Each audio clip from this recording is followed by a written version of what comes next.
ஓம் ஸ்ரீ வராகி தாயே போற்றி. என் அன்பு குழந்தையே, உன்கிட்ட மனசு விட்டு பேசுறதுக்காக தான் இந்த வராகி தாய் உன்னை தேடி வந்திருக்கேன். என் அம்மா நினைச்சினா நான் உனக்கு அன்பாதான் நல்ல விஷயங்களை சொல்லுவேன் நம்பி நான் சொல்றதை முழுவதுமாக கேளு. இல்ல சாதாரண கல்லுதான், உனக்கு எனக்கும் எந்த சம்மதமும் இல்லை, எந்த உறவும் இல்லை நினைச்சினா நீ இதை கேட்காமல் போய்விடலாம் என் செல்லமே. நேற்று வரைக்கும் நீ பெற்ற தோல்விகளையும் கஷ்டங்களையும் மறந்துட்டு இனிமே உன் வாழ்க்கை மகிழ்ச்சிகரமானதாக வெற்றிகரமானதாக இருக்கும் என்ற நம்பிக்கையோடு உன் வாழ்க்கையை வாழத் தொடங்கு. வெற்றி எப்போதும் உன்வசமாக உன் கைகளிலேயே தங்கும்படி எல்லாத்தையும் நான் பார்த்துக்கிறேன். வலிகளும் வேதனைகளும் வாழ்க்கைனா வரதான் செய்யும். எல்லாத்தையும் தாங்கிக்கிட்டு அனைத்தையும் தாண்டி வாழ்க்கையில முன்னுக்கு வர்றதுக்கான வேலைகளை செய்ய பழகு. நீ அனுபவசாலி, எத்தனையோ கஷ்டங்களை பார்த்துட்ட. இனிமே உன் வாழ்க்கையில என்ன பிரச்சனை வந்தாலும் எல்லாத்தையும் தாண்டி ஜெயிக்க முடியுன்ற நம்பிக்கையை வளர்த்துக்கோ. உனக்கான வசதிகளையும் வாய்ப்புகளையும் நான் சீக்கிரமா உண்டாக்குறேன். வாய்ப்புகள் எப்போதும் யாருக்காகவும் காத்திருக்காது. உனக்கான வாய்ப்பு கிடைக்கும் போதே அதை நீ சரியா பயன்படுத்திக்கோ. உனக்கு தேவைப்பட்டா நீதானே எல்லா விஷயங்களையும் முயற்சி செய்து அடைய வேண்டும்.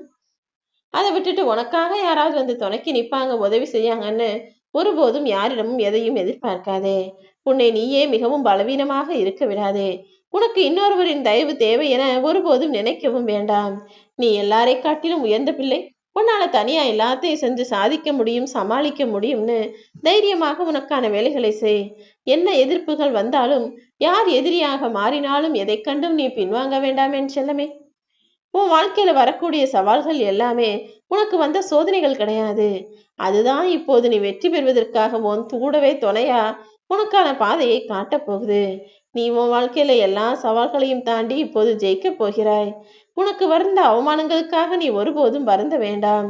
நீ பட்ட அவமானம்தான் இப்போது உனக்கான வெகுமானமாக மாறி உனக்கான வாழ்க்கையில் ஜெயிப்பையும் கொடுக்க போகுது என் செல்லமே. வாழ்க்கையில் வழிகளை அனுபவித்தவர்கள் யாராவது உனக்கு உதவி செஞ்சா அவங்க வழி காட்டினாங்கன்னா அது நிச்சயம் சரியாக சிறப்பானதாக தான் இருக்கும்னு புரிஞ்சுக்கிட்டு கஷ்டப்பட்டவங்க சொன்ன வழிகளை எல்லாம் சரியாக கேட்டு உன் வாழ்க்கையை வடிவமைச்சுக்கோ. பிறப்பது ஒரு முறைதான். அப்படி இருக்கும்போது வாழ்க்கையை வாழ வேண்டிய இந்த காலகட்டத்துல நீ எதை பார்த்தும் பயப்படாதே. நீ தாழ்ந்தவன் என உன்னை நீயே தாழ்த்தி கொள்ளாதே என் செல்லமே. மனித பிறவி என்பது அற்புதமான ஒரு விஷயம். அந்த பிறவியை நீ சந்தோஷமா அனுபவிச்சு வாழ்ந்து வாழ்க்கைனா என்னங்கிறதையும் புரிஞ்சுக்கணும். அதை விட்டுட்டு யாரோ ஏதோ சொல்லிட்டாங்கன்றதுக்காக எந்த காலத்திலையும் உன்னை நீ தாழ்வாக நினைக்கவோ மதிப்பு குறைவாக மதிப்பிட்டு உன்னை நீயே கஷ்டப்படுத்திக்காத. வாழ்க்கையில ஜெயிக்க முயற்சி செய்யாமல் இருந்து விடாதே. உன் வாழ்க்கையை மற்றவர்களைப் போல இல்லாம உன்னை போல வாழ்ந்து காட்டு. அடுத்தவனை போலதான் அவன் வாழ்கிறான் அல்லவா. நீ எப்படி உன் வாழ்க்கையை வாழ்றன்றத மற்றவங்களுக்கு வாழ்ந்து காட்டு. உன்னுடைய வாழ்க்கை உன்னுடைய குரலாக, உன்னுடைய வாழ்க்கையாக, உன்னுடைய உழைப்பாக, உன்னுடைய முயற்சியாக உனக்கான வெற்றியாக இருக்கணும். உன் வாழ்க்கையின் உண்மையான வெற்றி உன் கைகள்ல தான் இருக்கு. அதை சொல்றதுக்காக தான் நான் உன்னை தேடி வந்தேன். நீ நினைக்கிறதெல்லாம் நடக்கலையேன்னு வருத்தப்படுறதுக்கு பதிலா நடக்கிறது எல்லாமே ஏதோ ஒரு நன்மைக்காக தான் நடக்குதுன்னு எடுத்துக்கிட்டா எதற்காகவும் நீ வீணாக கவலைப்பட வேண்டிய அவசியம் இருக்காது என் செல்லமே. நீ வலிமையோடு இருக்கணும்னு நினைச்சினா எப்போதும் தனியாக போராட கத்துக்கோ. எதுக்காகவும் யாருக்காகவும் எதிர்பார்த்து காத்துக்கிட்டே இருக்காத. நீ செய்ய வேண்டிய விஷயங்களை நீயே தனியாக செஞ்சு முடி. அது நிச்சயம் உனக்கான தைரியத்தையும் பலத்தையும் அதிகப்படுத்தும். ஏன்னா உன் வாழ்க்கையில கடைசி காலம் வரைக்கும் யாருமே உன் கூட உனக்கு துணையா வரப்போறதில்லைன்ற உண்மையை புரிஞ்சுக்கோ. நீ உனக்கான வாழ்க்கையை வாழ நினைக்கும் போதும், நல்லது செய்ய துடிக்கும் போதும், ஜெயிக்க முயற்சிக்கும் போதும் பல தடைகள் வரதான் செய்யும். மனிதர்கள் எதிரிகளாக மாறி உனக்கு பல தடைகளை உருவாக்குவார்கள். என்ன தடை வந்தாலும் தட்டி கழிக்காதே. தடைகளை எதிர்கொண்டால்தான் அதை தாண்டுவதற்கான வேகமும் தீவிரமும் உனக்குள்ள உண்டாகும். உன் பலம் என்னங்கிறதே அப்போதான் உனக்கு தெரிய வருவேன் செல்லமே. அடுத்தவன் என்ன செய்யறான், அடுத்தவன் என்ன பண்றான்னு அடுத்தவர்களை மட்டுமே நினைச்சுக்கிட்டு உன் வாழ்நாளை வீணாக்குவதை விட உன் வாழ்க்கையின் முன்னேற்றத்திற்கு நீ என்ன செய்யணும்னு யோசிச்சு அதற்கான செயல்களை செய்யப்பார். உன் சிந்தனைகளையும் எண்ணங்களையும் சரியான முறையில் நீ செயல்படுத்தினால் அது நிச்சயமாக உன்னை வாழ்க்கையில உயர்த்தும். நீதான் உன் சிந்தனைகளை சிறப்பானதாகவும் எண்ணங்களை மிக உயர்வானதாகவும் வச்சுக்கிட்டு அதை அடைவதற்காக சிறப்பாக முயற்சி செய்து பயிற்சியையும் செய்ய வேண்டும் என்று செல்லமே. அதை விட்டுட்டு யார் நம்மளை என்ன நினைப்பாங்களோ, ஏதாவது சொல்லிடுவாங்களோன்னு நினைச்சு பயந்துகிட்டு மற்றவர்கள் என்ன நினைப்பார்களோ என நினைத்து வாழ்ந்து கொண்டே இருந்தால் உன் வாழ்க்கையை அடுத்தவங்க தான் வாழ்றாங்கன்னு அர்த்தம். உன் வாழ்க்கையை நீ வாழும்போது யாரை பத்தியும் கவலைப்படாத. யார் என்ன சொல்லுவாங்கன்ற சிந்தனையை முதல்ல தூக்கி எறி. நீ மற்றவர்களால் தூக்கி எறியப்படும் ஆளாக இருந்து விடாதே. அதையும் தாண்டி யாராவது உன்னை தூக்கி எறிஞ்சு அவமானப்படுத்தணும்னு நினைச்சாங்கன்னா, அவர்கள் ஒவ்வொரு முறை தூக்கி எறியப்படும் போதும் நீ கீழே விழுகக்கூடிய காகிதமாக இருக்காமல் மேலே எழுந்து பறக்கக்கூடிய பட்டமாக இருந்துடு. அப்போதானே நீ பறக்கும்போது அவர்கள் தலை வியந்து அண்ணாந்து பார்ப்பாங்க. அப்படி உன் வாழ்க்கையில நீ ஜெயிச்சு அனைவரும் வியந்து பார்க்கக்கூடிய வகையில் உன் வாழ்க்கையை நீ வாழணுங்கிறது தான் ஒரு தாயாக என்னுடைய ஆசை. கீழே தூக்கி எறிந்தாலும் விதையாக முளைத்து மரமாக நீ வர வேண்டும் என் செல்லமே. விருட்சமாக நீ வளர்ந்து உன்னுடைய முயற்சியையும் ஜெயிப்பையும் இந்த உலகம் பார்க்கணும்னு நான் ஆசைப்படுறேன். இந்த உலகம் நீ என்னதான் கஷ்டப்பட்டாலும் எவ்வளவுதான் முயற்சி செஞ்சாலும் உன்னை திரும்பி பார்க்கவே மாட்டாங்க. அதே இது ஏதாவது ஒரு விஷயத்துல நீ ஜெயிச்சுட்ட, உனக்கான முயற்சிகள்ல முன்னேற்றத்தை அடைந்து விட்டாய் என்றால் உலகமே ஒன்னா கூடி உன்னை பாராட்டும். வெற்றியை மட்டும் உன் வாழ்வில் ஒருபோதும் தவற விட்டு விடாதே. நீ எதையாவது பேசும்போது பயப்படாம தைரியமா பேசு. இல்ல மனசுல பயம் இருக்குன்னா பயத்தில் இருக்கும்போது எதையும் பேசாதே என் செல்லமே.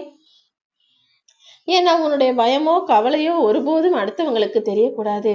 அது தெரிய வந்துச்சுன்னா அதை வச்சு உன்னை எப்படியாவது தாழ்த்திடணும், சாச்சிடணும், அழிச்சிடணும்னு நினைப்பாங்க. இந்த ஒரு விஷயத்த மட்டும் ஞாபகத்துல வச்சுக்கோ. உன்னை தவிர வேறு யாராலும் உன்னை அழிக்கவும் முடியாது.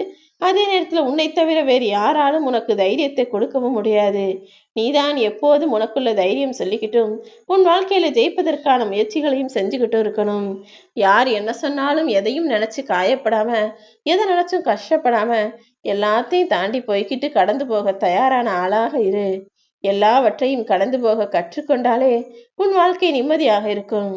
அதை விட்டுட்டு ஏன் இப்படி நடந்துச்சு, எதுக்காக இப்படி நடந்துச்சுன்னு நியாயம் தேடிக்கொண்டே இருந்தால் உனக்கு நிம்மதி இருக்காது என் செல்லமே. கொஞ்சம் நீ பொறுமையா தான் இருக்கணும்.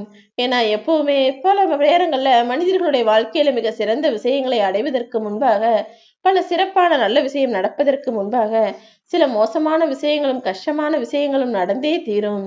அப்படிதான் இப்போ உன் வாழ்க்கையில நல்லது நடக்கிறதுக்கு முன்பாக கெட்ட காலத்தை சந்திச்சுக்கிட்டு இருக்க.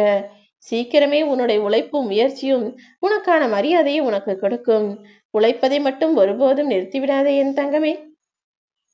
கடலில் பயணத்தை கப்பல்ல போற அப்படின்னா கப்பலில் போறதுக்கு முன்னால ஐயோ கரைகள்லாம் மறைஞ்சு போயிருமே, கரையை விட்டு நம்ம ரொம்ப தூரம் போயிடுவோமே நினைச்சு பயப்படக்கூடாது. ஏன்னா அந்த கரைகளை தாண்டி போய் நடுக்கடலையும் தாண்டி போக துணிவிருந்தால் மட்டும்தான் உன்னால இன்னொரு இடத்துக்கு போய் சேர முடியும். அப்படிதான் வாழ்க்கையில இந்த ஒரு நிலைமையில இருந்து இன்னொரு நிலைமைக்கு போகும்போது ஆழமான கடல் போல எவ்வளவோ பிரச்சனைகள் வரும் போகும். எதையும் பார்த்து விரண்டு போகாம துணிவோடு தைரியமாக உன் வாழ்க்கையை வாழ ஆரம்பி. உன் மீது நம்பிக்கை வைத்து நீ திறமைகளை வெளிப்படுத்த முயற்சி செய்ய வேண்டும். இன்னைக்கு நீ எந்த இடத்துல இருக்கிறன்றது ஒரு விஷயமே இல்ல. தன்னம்பிக்கை எனும் சக்தி உன் கூட இருக்கும்போது நீ எவ்வளவு பெரிய உயரத்தையும் தாண்டி வெற்றியை பெற்று விடுவாய் என் செல்லமே. நம்பிக்கையோடு உனக்கான வேலைகளை செய்ய தொடங்கு. எந்த சூழ்நிலை இருந்தாலும் நீ யாரையும் தேடி போக வேண்டாம். உன் மனசுல எவ்வளவு வலி இருந்தாலும் நீ ஒரு சிலரிடம் எதையும் சொல்லவும் வேண்டாம் என் செல்லமே. எந்த நிலையிலும் உன் வீடு தேடி வந்தவங்களை அவமானப்படுத்தவும் வேண்டாம். ஏன்னா வாழ்க்கையில வசதி நிலையானதும் கிடையாது, வறுமை தொடர்கதையும் கிடையாது. நீ நினைச்சதை விட நல்ல நிலைமைக்கு வருவ.